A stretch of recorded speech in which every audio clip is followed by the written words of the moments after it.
विद्यार्थी मित्रांनो नमस्कार। आज आपण इयत्ता 9वीच्या गणित भाग 1 यामधील प्रकरण क्रमांक 2 रियल नंबर्स या प्रकरणाचा आपण अभ्यास करणार आहोत। त्यातले मुद्दे आपण समजून घेणार आहोत। आजच्या प्रकरणामध्ये जे काही मुद्दे आपण शिकणार आहोत ते आपण इथं समजून घेऊया। या दुसऱ्या प्रकरणाचं नाव आहे रियल नंबर्स। मराठीमध्ये आपण त्याला वास्तव संख्या असं म्हणतो। यामध्ये आपण सुरुवातीला इयत्ता 8वीची आपण उजळणी बघणार आहे। रियल नंबर मध्ये जे समाविष्ट होणारे नंबर्स आहेत तर ते आपण यामध्ये समजावून घेणार आहे। त्याचबरोबर आपण रॅशनल नंबर आणि इरॅशनल नंबरच्या प्रॉपर्टीज, त्याचबरोबर डेसिमल फॉर्म आणि त्यांच्यामधलं ऑर्डर रिलेशन आणि त्या संदर्भातली अनेक सूत्र आपण यामध्ये समजून घेणार आहोत। विद्यार्थी मित्रांनो, आपण इयत्ता 8वीमध्ये संख्या यामध्ये आपण समजावून घेत असताना विविध प्रकारच्या संख्या आपण समजून घेतल्या। यामध्ये पहिली जी संख्या आहे त्यामध्ये नॅचरल नंबर्स म्हणजेच त्याला आपण मराठीत नैसर्गिक संख्या असे म्हणतो। नॅचरल नंबर्स म्हणायचं कुणाला तर the counting numbers 1, 2, 3, 4, 5 these numbers are called as natural numbers। म्हणजेच ज्या संख्या मोजता येतात अशा मोजता येणाऱ्या संख्यांना नैसर्गिक संख्या असे म्हणतात। त्या आपण पाठीमागच्या संच प्रकरण 1 मध्ये आपण संच लिहायला शिकलेले आहोत। तर संच स्वरूपामध्ये आपण या नैसर्गिक संख्या n = 1, 2, 3 अँड सो ऑन या पद्धतीने लिहू शकतो। दुसरा आपण जो संचाचा प्रकार बघितला त्यामध्ये दुसरा प्रकार आहे whole numbers, that is called as in Marathi पूर्ण संख्या। The union of set of natural numbers and 0 is a set of whole number. म्हणजेच जो नैसर्गिक संख्या आहेत त्यामधले जे अंक आहेत 1, 2, 3 ते याच्यामध्ये समाविष्ट होतातच, फक्त होल नंबर्समध्ये 0 हा एकच अंक वाढलेला दिसतो। म्हणून याची व्याख्या होते द युनियन ऑफ सेट म्हणजे संयोग संच आहे हा कोणाचा तर नॅचरल नंबर्स अँड 0 असे हा पूर्ण संख्या संच तयार होतो। आणि तो संच स्वरूपामध्ये आपण W = 0, 1, 2, 3 असे आपल्याला दर्शवता येतो। इथे आपण समजून घेऊया की हा जो n आहे म्हणजे नैसर्गिक संख्या त्या या W मध्ये समाविष्ट आहेत। म्हणजे आपण संच स्वरूपामध्ये म्हणताना याला n is subset of W असंही म्हणू शकतो। The next type of number is integers. त्याला मराठीमध्ये आपण पूर्णांक संख्या संच असे म्हणतो। या पूर्णांक संख्या संच म्हणजे काय तर यापूर्वी आपण जे बघितले त्या नॅचरल नंबर्स आणि होल नंबर्स यांचा संपूर्ण समावेश या इंटिजर्समध्ये आपल्याला झालेला दिसतो।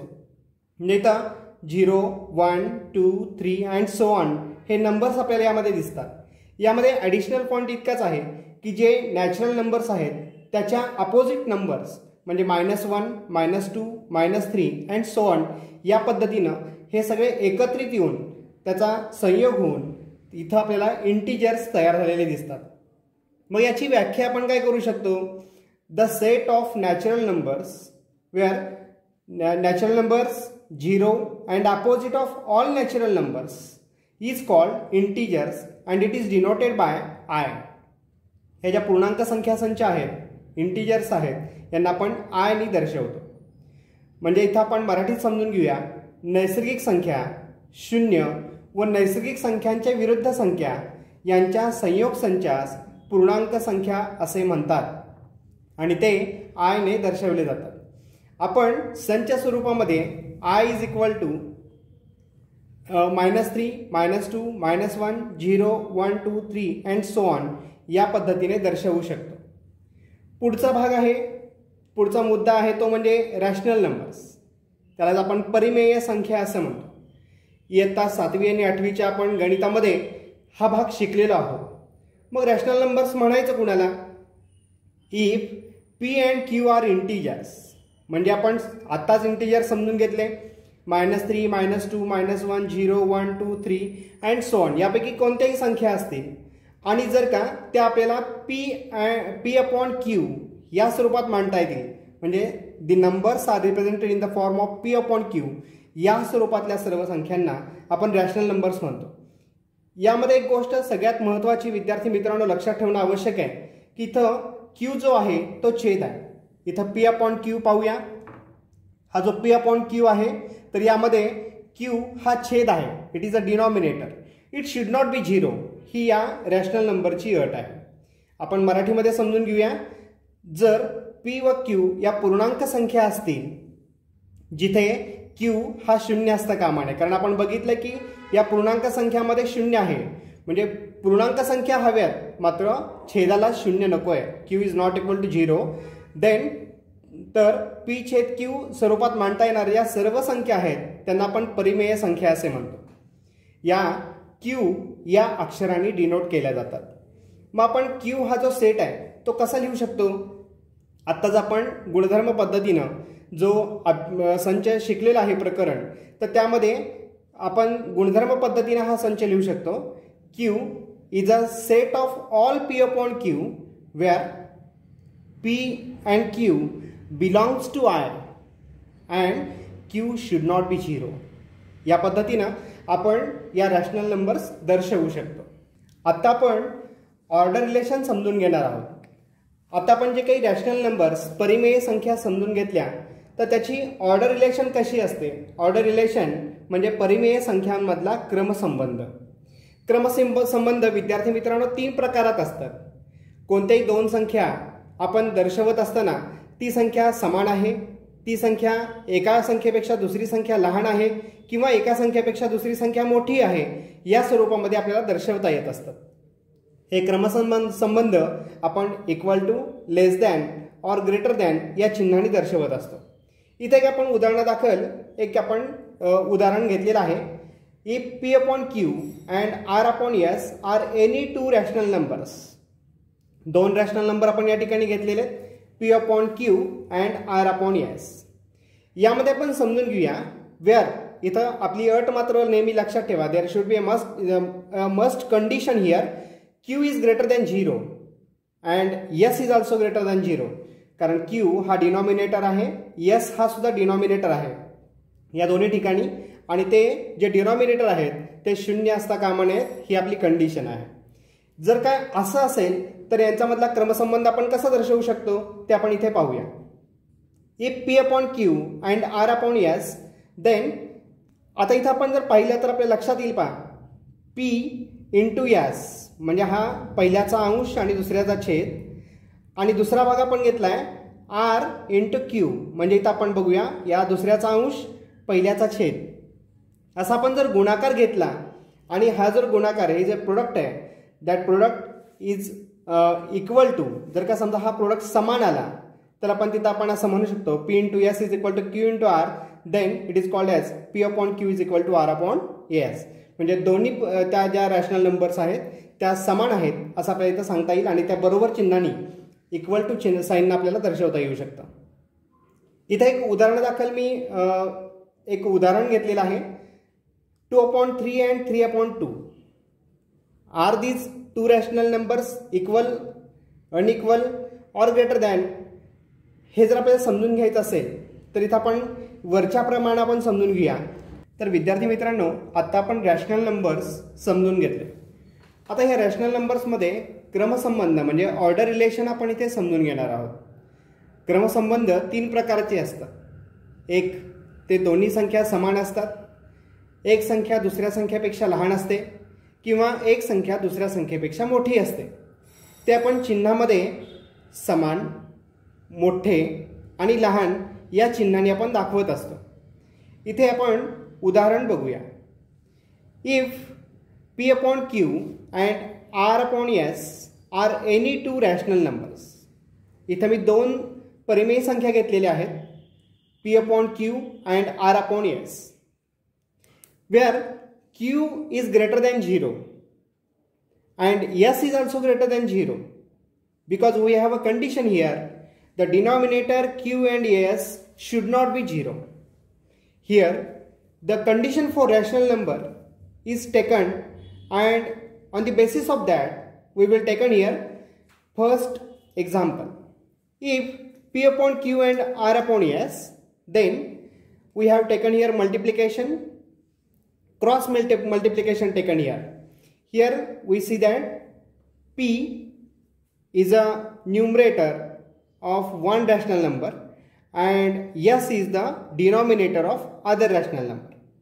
Then here P into S, I am taken here a product P into S. Then second product I will taken here the numerator of second rational number and denominator of first rational number. That product is R into Q. If I will taken here these two products, then if these values are equal, then I will write here P into S is equal to Q into R. When this happen, then I will write here P upon Q is equal to R upon S. This is the first order relation about rational numbers. आता इथे एक उदाहरण घेतले मी, ते उदाहरण दाखल आपण बघूया. 2/3 and 2/3, these two are rational numbers. Are they equal? We will say here. Now the numerator of first rational number is 2 and denominator of second rational number is 3. Then the product is 2 into 3. Then I will take here the numerator of second rational number 2 and denominator of first rational number is 3. Then it is 3 into 2 also. Now the product is, we will see here 2 into 3 is 6 and 3 into 2 is also 6. These two values are same. Therefore, we will write here 6 is equal to 6. If these products are equal, then we will write here 2/3 is equal to 2/3. This is the first order relation about rational numbers. Now we will see here the second order relation about these two rational numbers. If the product of P into S is greater than R into Q, then we will say here P upon Q is greater than R upon S. If P into S is smaller than R into Q, means the product is smaller than R into Q, then P upon Q is less than R upon S. This is the third order relation about rational numbers. Now we see here the properties of rational numbers. म्हणजे आपण परिमेय संख्यांचे गुणधर्म अभ्यासणार आहोत. आता हे गुणधर्म कुठले आहेत? तर परिमेय संख्यांचे दोन प्रकारातले गुणधर्म आहेत. एक म्हणजे बेरीज गुणधर्म, त्याला आपण ॲडिशन प्रॉपर्टी असं म्हणतो, आणि दुसरा एक गुणधर्म आहे तो म्हणजे मल्टिप्लिकेशन प्रॉपर्टी, त्याला आपण गुणाकार गुणधर्म असं म्हणतो. आता हे जे गुणधर्म आहेत ते चार प्रकारामध्ये आपण अभ्यासणार आहोत. पहिला प्रकार आहे तो म्हणजे कम्युटेटिव्ह प्रॉपर्टी. आता ॲडिशनच्या बाबतीमधली कम्युटेटिव्ह प्रॉपर्टी काय आहे ते आपण बघूया. इथं आपण ए आणि बी हे दोन परिमेय संख्या घेतलेल्या आहेत. इथं जर का समजा आपण ए प्लस बी घेतला आणि तिथंच आपण बी प्लस ए घेतला तर या दोघांची बेरीज आपल्याला समान आलेली पाहायला मिळते. हे उदाहरणादाखल आपण समजून घेऊया. 2 अधिक 3 बरोबर 3 अधिक 2, ह्या दोघांची बेरीज आपल्याला 5 येताना दिसते. म्हणजे जेव्हा दोघांच्या बेरजेच्या व्हॅल्यू समान येतात तेव्हा त्या दोन्ही जे काही आपण परिमेय संख्या घेतली आहेत त्यांची बेरीज ही समान येते. म्हणजे इथं आपल्याला कम्युटेटिव्ह प्रॉपर्टी या बेरीजच्या बाबतीमधली आपल्याला सिद्ध झालेली पाहायला मिळते. म्हणून पहिली कम्युटेटिव्ह प्रॉपर्टी आहे, म्हणजे कम्युटेटिव्ह प्रॉपर्टी आहे या ॲडिशनच्या बाबतीमधली ती A plus B is equal to B plus A. तसंच मल्टिप्लिकेशनच्या बाबतीमध्ये काय आहे तर A into B is equal to B into A. म्हणजे एचा बीशी गुणाकार केला तर जो गुणाकार येतो तोच बीचा एशी केल्यानंतर येतो. म्हणजे 2 into 3 is equal to 3 into 2, that is equal to 6. The value of both products are 6, means here the A into B is equal to B into A is proved. पुढची प्रॉपर्टी आहे ती म्हणजे असोसिएटिव्ह प्रॉपर्टी, त्याला आपण साहचर्याचा गुणधर्म असं म्हणतो. म्हणजे आपण समजून घेऊया की जर समजा in bracket A plus B plus C is equal to A plus B plus C, म्हणजेच 2 plus 3 plus 4 is equal to 2 plus in bracket 3 plus 4. आपण यांची जर बेरीज बघितली तर ब्रॅकेटमधली बेरीज बघूया.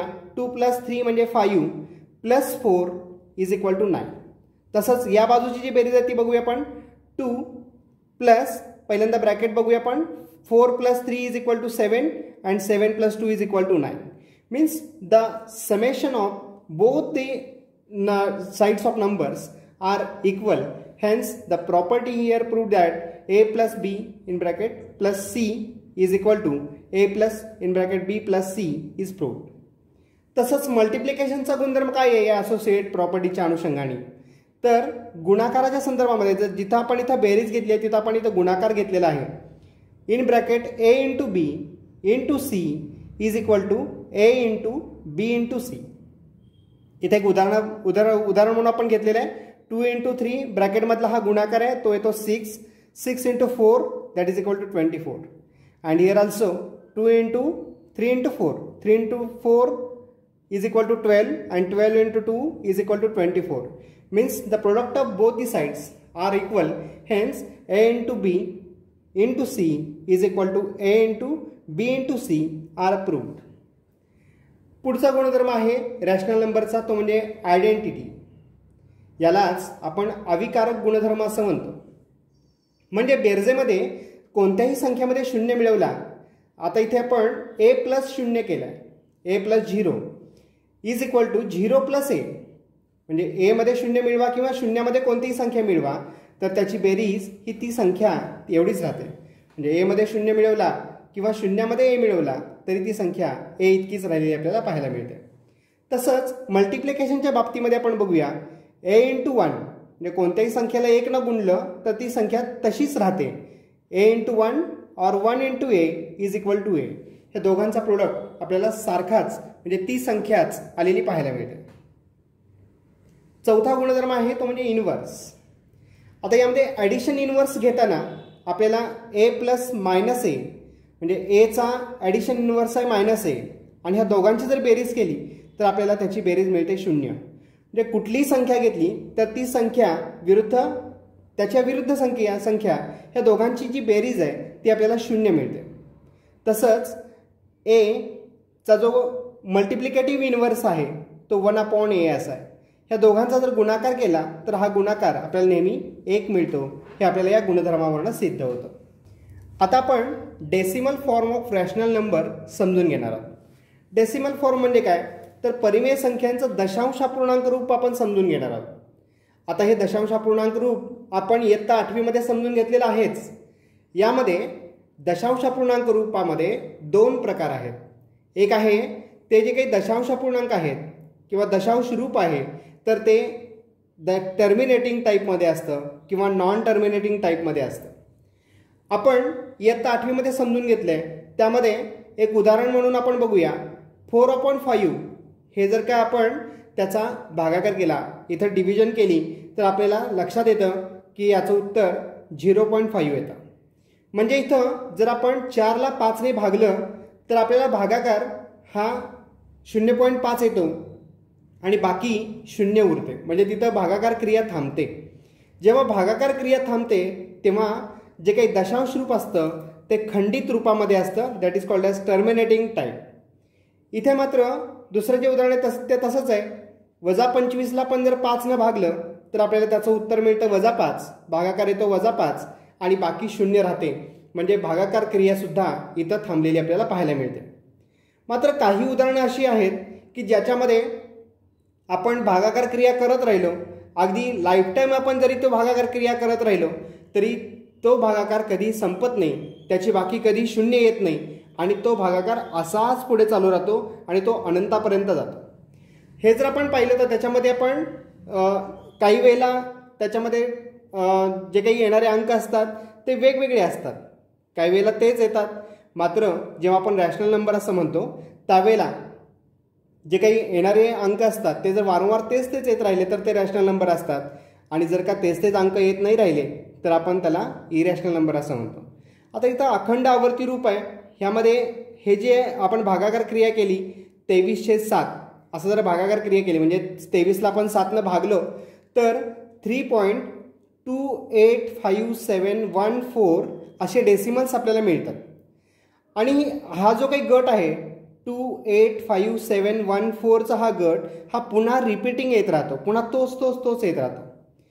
तसंच 25/99 म्हणजे 25ला जर आपण 99 भागलं तर 0.25 पुढे 25 असं सतत येत राहतं. म्हणजे 0.25 हे रिकरिंग पुन्हा येत राहतात आणि म्हणून इथं आपल्याला जो काही हे रूप आहे ते अखंड आवर्ती रूपामध्ये म्हणजे नॉन टर्मिनेटिंग टाईपमध्ये आपण हे दर्शवू शकतो. इथं आपल्या लक्षात येईल फॉर्म जे आहेत तर ते दोन प्रकारामध्ये येतात. एक टर्मिनेटिंग टाईपमध्ये की ज्याचा भागाकार हा काही ठराविक संख्या येतो आणि बाकी मात्र शून्य राहते, आणि दुसरा जो प्रकार आहे त्याच्यामध्ये भागाकार क्रिया हे यामध्ये भाग लागत राहतो परंतु बाकी कधीही शून्य येत नाही, ती सतत भागाकार क्रिया पुढे सतत चालूच राहते, असा जो प्रकार आहे तो म्हणजे नॉन टर्मिनेटिंग टाईप. म्हणजे रॅशनल नंबर्समध्ये आपल्याला ह्या दोन प्रकारातले आपल्याला दशांश रूप मिळत असतात. एक म्हणजे टर्मिनेटिंग आणि दुसरा म्हणजे नॉन टर्मिनेटिंग टाईप. आता आपण पुढचा मुद्दा समजून घेणार आहोत, तो म्हणजे express the recurring decimal in P/Q form. म्हणजे हे जे डेसिमल फॉर्म आहे ते आपण P/Q फॉर्ममध्ये लिहू शकतो का, तर ते आपण बघणार आहोत. हे आपण मराठीत त्याला म्हणतो अखंड आवर्ती दशांश रूपातील परिमेय संख्या P/Q या रूपामध्ये मांडणे. एक उदाहरणादाखल आपण इथं समजून घेणार आहोत. मी एक उदाहरण घेतले 0.666, याला आपण 0.6 बार असंही म्हणतो. म्हणजे हा जो भागाकार आहे तो सतत 6चाच भाग लागत राहतो आणि बाकी 30 राहते, पुढं हा भागाकार अखंड तसाच सुरू राहणार आहे. म्हणजे इथं 6 हा नॉन टर्मिनेटिंग आणि नॉन रिकरिंग आहे. इथे आपण समजून घेऊया की समजा हा जर का 0.6 बार याला मी x मानला, म्हणून मी इथं लिहितोय suppose x is equal to 0.666 and so on, that is 0.6 bar. Now here I will multiply by this by 10. का मी 10 ने गुणणार आहे, तर दशांश चिन्हाच्या पुढे हा जो 6 आहे ती एकच संख्या पुन्हा वारंवार आलेली आहे आणि ही एकच संख्या असल्यामुळं 1च्या वरती 0 म्हणजे संख्या तयार होते 10. या 10 ने जर का गुणलं तर हा 1 6 आपल्याला या दशांश चिन्हाच्या डाव्या बाजूला येऊ शकतो, म्हणून मी 10 ने गुणणार आहे. 10 गुणिले x बरोबर 10 गुणिले 0.666 म्हणजे 0.6 बार असं होईल. मग हा गुणाकार कसा येईल, तर 10 गुणिले x म्हणजे 10x येईल बरोबर 6.6 बार, म्हणजे पुढं 6 तसंच पुढे येत राहणार आहे. आता इथं आपण समजून घेऊया की हा जो 6 आहे इथं 0 होता, यातला पहिला जो 6 आहे तो या डाव्या बाजूला आलेला आहे आणि इथं गुणाकार तयार झाला आपल्याला 6.6 बार. इथं मी पुढच्या स्टेपमध्ये काय करतोय, तर हा जो काही x आपण मांडलेला आहे तो x मी या 10x मधनं वजा करणार आहे. ती क्रिया मी इथं करतोय 10x वजा x. आता इथं काय होईल मग 6.6 बार वजा 0.6 बार असं जर केलं तर 10x वजा x याची वजाबाकी येते 9x आणि इथं 6.6 बार वजा 0.6 बार याची वजाबाकी येते 6, म्हणजे 9x बरोबर 6 असं आपल्याला इथं वजाबाकी मिळाली.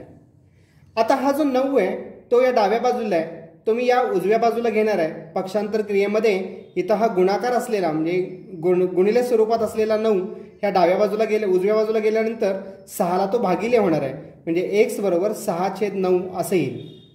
याला जर आपण सोपं रूप दिलं तर 3 दुने 6 आणि 3 त्रिक 9 म्हणजे 2/3 असं याचं आपल्याला उत्तर मिळेल. आता समजा आपल्याला प्रश्न असा पडला की समजा हा एकच आपण बघितलं की 0.6 बार म्हणजे दशांश चिन्हाच्या पलीकडे एकच घर आहे, एकच डेसिमल पुन्हा वारंवार आलेला आहे. पण जर समजा एकापेक्षा जास्त डेसिमल जर येत राहिले, त्यामध्ये 2 डेसिमल असतील, 3 डेसिमल असतील, 4 डेसिमल असतील, तर काय करूया, तर त्यावेळेला आपण समजून घेऊया. जर समजा ह्या दशांश चिन्हाच्या पलीकडे जर आपण बघितलं तर 3434 असं लिहिलं आहे, म्हणजे 34 हे रिपीटिंग डेसिमल आहे, म्हणजे तर 2 डेसिमल हे रिपीट होत आहेत. तर त्यावेळेला 2 डेसिमल रिपीट होत आहेत तर 1 वरती 2 शून्य म्हणजे 100. या 100ने आपल्याला या रॅशनल नंबरला आपल्याला गुणणं आवश्यक आहे. जर समजा दशांश चिन्हाच्या पुढच्या बाजूला म्हणजे उजव्या बाजूला जर 3 डेसिमल रिपीट होत असतील तर मी 3 शून्य ज्याच्यावर आहेत असा 1000, त्या 1000ने मी याला ती जी काही संख्या असेल त्या रॅशनल नंबरला मी मल्टिप्लाय करणार आणि मग मला या P/Q फॉर्ममध्ये त्याचं एक्सप्रेशन करणं सोपं जाईल. आता आपण इरॅशनल अँड रिअल नंबर्स याच्या संदर्भामध्ये समजून घेऊया. म्हणजे इरॅशनल म्हणजे अपरिमेय संख्या आणि रिअल नंबर्स म्हणजे वास्तव संख्या या संदर्भामध्ये आपण समजून घेऊया. कुणाला इरॅशनल नंबर म्हणायचं आणि कुणाला वास्तव संख्या म्हणायचं यामध्ये आपण एक प्रूफ बघणार आहोत, एक सिद्धता आपण समजून घेऊया. आपल्याला सगळ्यांना माहिती आहे की √2 इज इरॅशनल नंबर. वर्गमुळात 2 ही अपरिमेय संख्या आहे. आपण ही इनडायरेक्ट प्रूफच्या माध्यमातून आपण कशी समजून घ्यायचं ते आपण समजून घेऊया. Let us assume that √2 is rational number. आपल्याला सगळ्यांना माहिती आहे की √2 हा इरॅशनल नंबर आहे, परंतु √2 हा रॅशनल नंबर आहे असं मी समजून घेतो, म्हणजे समजतोय, चुकीचं समजतोय. पुढे काय काय होतंय ते आपण समजून घेऊया. It will be return in P/Q form. म्हणजे हा जो √2 आहे तो आपण P/Q फॉर्ममध्ये लिहूया. मग आता ह्या P/Q फॉर्ममध्ये लिहिताना आपल्याला P/Q फॉर्म जो आहे तो रिड्युस्ड फॉर्ममध्ये लिहायचा आहे. म्हणजे त्याचं जे काही अत्यंत रिड्युस्ड फॉर्म जो आहे त्याचा तो आपण तिथे मांडणार आहोत of rational number. That is no any common factor other than 1. म्हणजे यामधला P/Q जो आहे त्याला 1 शिवाय दुसऱ्या कुठल्याही संख्येने भाग जाणार नाही. म्हणजे त्याचा हे एकच फॅक्टर असेल, एकच मूळ असेल, त्याचं दुसरं कोणतंही मूळ असणार नाही असं आपण तिथं बघणार आहोत. आता इथं आपण असं म्हणलंय वरच्या एक्सप्लेनेशनवरून √2 इज इक्वल टू P/Q. आता या दोघांच्या मी स्क्वेअर करतोय, स्क्वेअरिंग घेतो मी या ठिकाणी. P चा स्क्वेअर P² आणि डिनॉमिनेटर Q आहे त्याचा स्क्वेअर Q². म्हणजे इथं होईल P²/Q². √2 चा स्क्वेअर मला इथं 2 मिळतोय.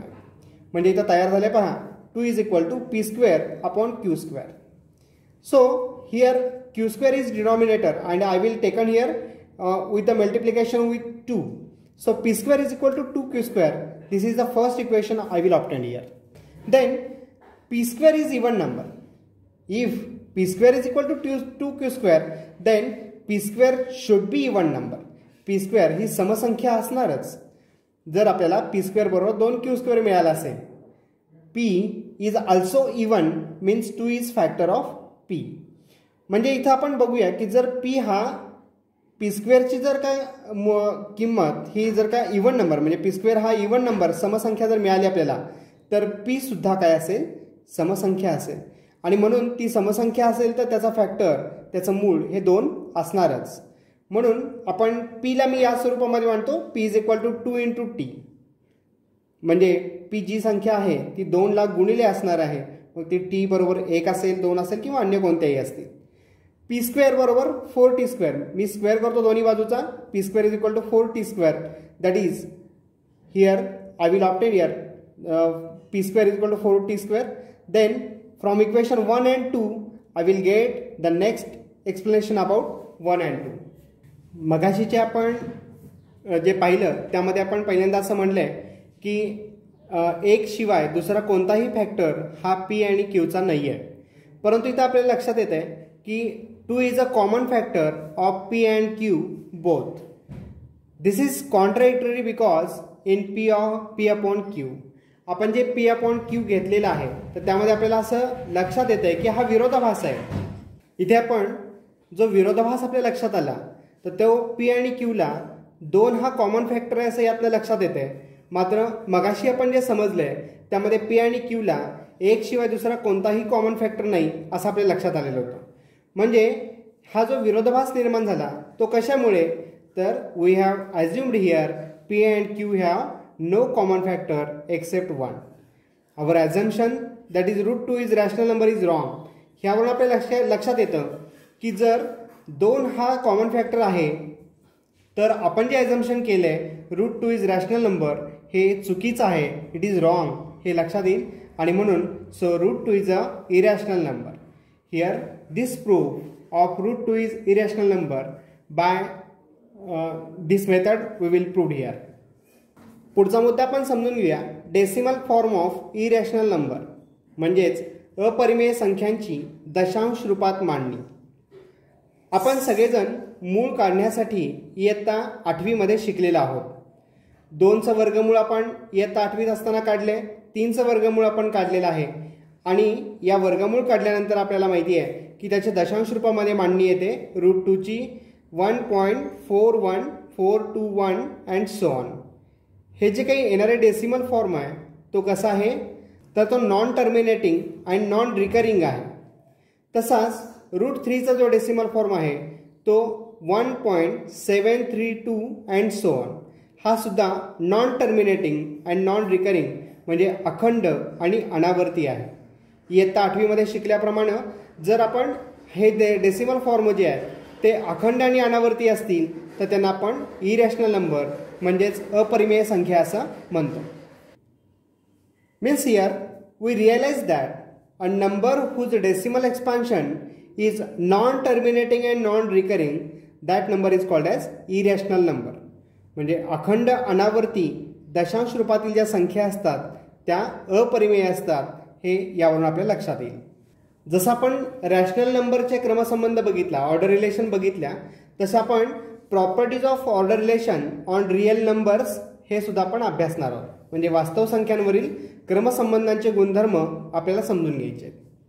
इथे आपण समजून घेऊया की ए आणि बी दिस टू आर रिअल नंबर्स. आपण इथं ए आणि बी हे उदाहरणासाठी समजून घेण्यासाठी दोन रिअल नंबर घेतलेले आहेत. मग यामध्ये क्रमसंबंध काय काय असू शकतो. Then A is equal to B. A हा बीच्या समान असेल. ए इज लेस दॅन बी असेल किंवा A is greater than B असेल. If A is less than B जर ए हा बी पेक्षा लहान असेल आणि बी हा सी पेक्षा लहान असेल then A is also less than C. Means here A is less than C हे आपल्या लक्षात आहे. इथं उदाहरण बघूया आपण. If 2 is less than 3 and 3 is less than 4 then also 2 is less than 4 हे आपल्याला या प्रॉपर्टीवरून लक्षात येईल. तिसरी प्रॉपर्टी आहे if A is less than B then A plus C is less than B plus C. म्हणजे एच्या बाजूला आणि बीच्या बाजूला समान संख्या मिळवली तरी सुद्धा त्यांच्या क्रमसंबंधांमध्ये कोणताही परिणाम होत नाही, कोणताही फरक होत नाही. जसं आपण उदाहरणादाखल बघूया. If 2 is less than 3 than me इथं 5 ही जी संख्या आहे ती दोन्ही बाजूला ॲड केलेली आहे. म्हणजे 2 + 5 इज लेस दॅन 3 + 5. इथं 2 + 5 इज 7 आणि 3 + 5 8 येतो. Here 7 is less than 8. म्हणजे हाच गुणधर्म आपल्या लक्षात येईल. If A is less than B then A plus C is also less than B plus C. Fourth property is that if A is less than B and if C is greater than 0 then product घेतले आपण A into C is less than B into C. इथं लक्षात घेऊया की C हा शून्यापेक्षा मोठा आहे. म्हणून इथे एक उदाहरणादाखल बघूया आपण. 2 is less than 3 and 5 is greater than 0 then product is A into C that is 2 into 5 and 3 into 5. Here 2 into 5 is 10 which is less than 3 into 5 that is 15. Means 10 is less than 15. यामध्ये दुसरा एक भाग असा आहे इथं आपण c is greater than 0 घेतलाय. मात्र हा c जर शून्यापेक्षा लहान असेल तर काय स्थिती होते तर त्यांचा जो प्रोडक्ट आहे तो प्रोडक्ट आपल्याला वेगळा पाहायला मिळतो. इथं ac is also greater than bc कारण जो गुणाकार लहान येईल संख्या लहान येईल तर ती तिथं आपल्याला जरी संख्येने मोठी असेल तर चिन्ह ऋण असल्यामुळं आपल्याला ती संख्या मोठी असते हे लक्षात येईल. इथं उदाहरण बघूया आपण. If 2 is less than 3 and if -5 is less than 0 then product we are taken here 2 into -5 is equal to -10 and 3 into -5 is equal to -15. So here -10 is greater than -15. So this product 2 into -5 is greater than 3 into -5. Means here AC is greater than BC. This will be proved here. Next we are seeing here square root of a negative number. ऋण संख्येचे वर्गमूळ. जर आपण समजा वर्गमुळात a बरोबर b असं घेतलं उदाहरण तर b चा वर्ग केला तर b वर्ग बरोबर a मिळतो. तसंच जर वर्गमुळात 5 बरोबर x घेतला तर x वर्ग बरोबर 5 मिळतो. We know that square of any real number is always non-negative. कोणत्याही संख्येचा वर्ग घेतला तर तो आपल्याला नेहमी पॉझिटिव्ह मिळतो, तो निगेटिव्ह मिळत नाही. म्हणजे कोणती संख्या नेहमी ऋणेतर संख्या असते. इथं उदाहरण म्हणून बघूया आपण.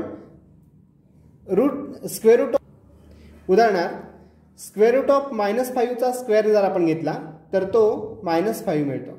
So root -5 is not a real number. कारण कोणत्याही संख्येचा वर्ग हा धनसंख्या मिळतो, ऋणेतर संख्या मिळतो. मात्र इथं स्क्वेअर रूट ऑफ -5चा स्क्वेअर जर घेतला आपण तर तो -5 मिळतो. म्हणून so root -5 is not a real number हे आपल्याला यावरून लक्षात येईल. तर विद्यार्थी मित्रांनो, आज आपण या पहिल्या भागामध्ये या रिअल नंबर्स म्हणजे वास्तव संख्या या प्रकरणातील हे मुद्दे समजून घेतले. यामध्ये जे काही आपण समजून घेतलं त्यामध्ये प्रॉपर्टीज ऑफ रॅशनल नंबर असतील, प्रॉपर्टीज ऑफ रिअल नंबर्स असतील, त्याचं आपण ऑर्डर रिलेशन असेल, ह्या संदर्भातला सर्व भाग आपण समजून घेतला. या प्रकरणाच्या दुसऱ्या भागामध्ये आपण या प्रकरणातील पुढच्या मुद्द्यांचा अभ्यास करणार आहोत. तर विद्यार्थी मित्रांनो, सांगली शिक्षण संस्थेच्या YouTube चॅनलला सबस्क्राईब करा व त्या शेजारील बेल आयकॉन बटनावर क्लिक करा. म्हणजे तुम्हाला सांगली शिक्षण संस्थेच्या वतीने प्रसारित करण्यात येणाऱ्या YouTubeचे तुम्हाला नोटिफिकेशन्स मिळत राहतील आणि तुम्हाला अभ्यासासाठी याचा पुरेपूर सहाय्य मिळेल. धन्यवाद.